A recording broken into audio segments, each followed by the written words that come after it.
حلیمہ سلطان Ertugrul کو تیار کرا رہی تھی۔ ارطغرل اس کی طرف دیکھ کر مسکراتا ہے۔ حلیمہ کہتی ہے جب بھی میں خوش ہوتی ہوں تو اس کے بعد مجھے کسی درد کا سامنا کرنا پڑتا ہے۔ ارطغرل کہتا ہے تم پریشان مت ہو حلیمہ، یہ درد صرف ہمیں مضبوط بناتا ہے، اللہ کا شکر ادا کرو کہ سب ٹھیک ہے۔ حلیمہ کہتی ہے مجھے رزق یا کسی اور چیز کی پریشانی نہیں ہے ارطغرل، مجھے صرف آپ کے پیار کی پریشانی ہے کہ میں آپ کے قابل عورت بن سکوں۔ میں ہمیشہ آپ کا ساتھ دوں گی اور آپ کے لیے اپنی جان بھی قربان کر دوں گی۔ ارطغرل کہتا ہے حلیمہ یہ آسمان اور زمین گواہ ہے کہ جب بھی تمہارا دل کانپے تو زلزلہ آنے لگتا ہے، اگر تمہارا ایک بھی آنسو گرے تو مجھے لگتا ہے میں سمندر میں ڈوب گیا ہوں۔ تم یہ جان لو کہ میں کبھی بھی کچھ ایسا نہیں کروں گا جس سے تمہیں دکھ پہنچے۔ حلیمہ کہتی ہے میں جانتی ہوں کہ آپ مجھے کبھی دکھ نہیں دے گے ارطغرل۔ پھر ارطغرل حلیمہ کا ماتھا چومتا ہے اور اپنے ہتھیار اٹھا کر باہر نکل جاتا ہے۔ باہر اصلاحان اپنا گھوڑا تیار کر رہی تھی اور جانے کے لیے تیار تھی۔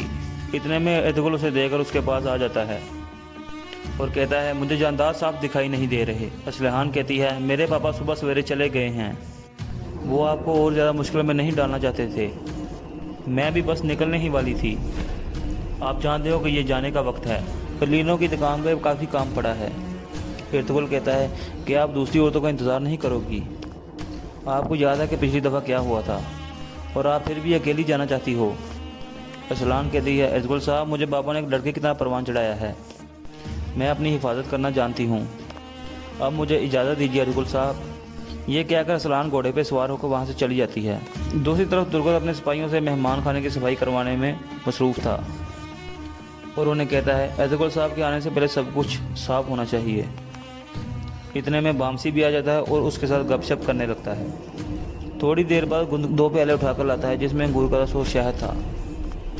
بامسی ترگت کہتا ہے چلو ہم دونوں ایک مقابلہ کرتے ہیں، دیکھتے ہیں ہمیں سے کون پہلے اپنا برتن خالی کرے گا اور وہ بھی پانی پیے بغیر۔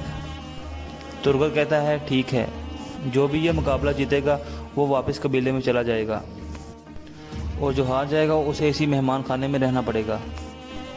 بامسی کہتا ہے ٹھیک ہے، مجھے منظور ہے، میں اس پتھر والے محل سے آزاد ہونا چاہتا ہوں۔ پھر وہ دونوں آمنے سامنے بیٹھ جاتے ہیں، کافی سارے سپاہی بھی اکٹھے ہو جاتے ہیں۔ پہلے ان دونوں کو انگور کا رس دیا جاتا ہے جسے وہ دونوں اکٹھے پی جاتے ہیں، پھر وہ شہد کھانا شروع کرتے ہیں اور دونوں اکٹھے ہی برتن خالی کر لیتے ہیں، جس کے بعد ان دونوں کے سر چکرانے لگتے ہیں۔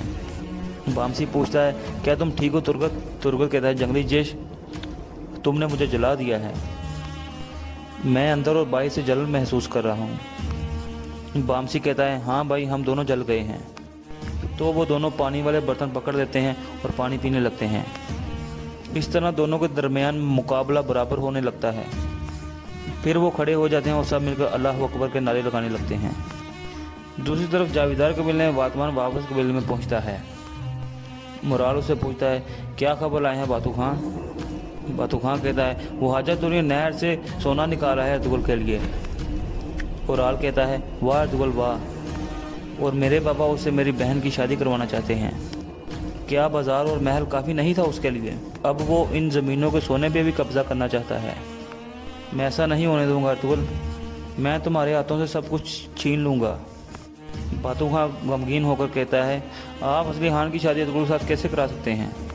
مرال کہتا ہے کیا تم جانتے نہیں میں ان زمینوں کی دولت ارطغرل کے ہاتھوں میں نہیں جانے دوں گا۔ باتو خان کہتا ہے اگر آپ چاہیں ہم سونے کی کان پہ حملہ کر کے سب کو مار سکتے ہیں بھائی۔ مرال کہتا ہے ہر چیز کا ایک وقت ہوتا ہے باتو خان، آج شام کو میرے خیمے میں آنا، تم سے کچھ معاملات کے بارے میں بات کرنی ہے۔ دوسری طرف مہمان خانے کی صفائی مکمل ہو جاتی ہے اور ہر طرف کائی قبیلے کے جھنڈے لگا دیے جاتے ہیں۔ اتنے میں ارطغرل بھی وہاں پہنچ جاتا ہے۔ ترگت اسے خوش آمدید کہتا ہے۔ ارطغرل پوچھتا ہے کیا صورتحال ہے ترگت؟ ترگت کہتا ہے ہم نے مہمان خانے کا ہر پتہ صاف کر دیا ہے بھائی۔ بامسی کہتا ہے ہم نے باورچی خانے سے حرام گوشت باہر پھینک دیا ہے بھائی، اب باورچی خانہ بھی صاف ہے۔ ارطغرل خوش ہو کر کہتا ہے آپ کی کوششوں کا شکریہ بھائیو۔ پھر حکیم ارطغرل کہتا ہے جب ہمارے پیغمبر صلی اللہ علیہ وسلم نے مدینہ میں ایک بازار دیکھا تو انہوں نے اس کی جگہ ایک نیا بازار بنانے کا حکم دیا، اور سب سے پہلا کام جو انہوں نے بازار میں کیا وہ حساب کتاب رکھنے والی تنظیم کا قیام تھا، کیونکہ جو بازار اپنا حساب کتاب ٹھیک نہیں رکھتا وہ قرض میں ڈوب جاتا ہے۔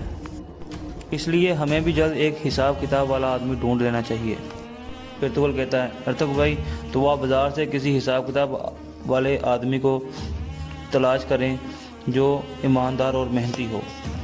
حکیم ارطغرل کہتا ہے جیسے آپ کا حکم سردار۔ پھر وہ باہر نکل جاتا ہے۔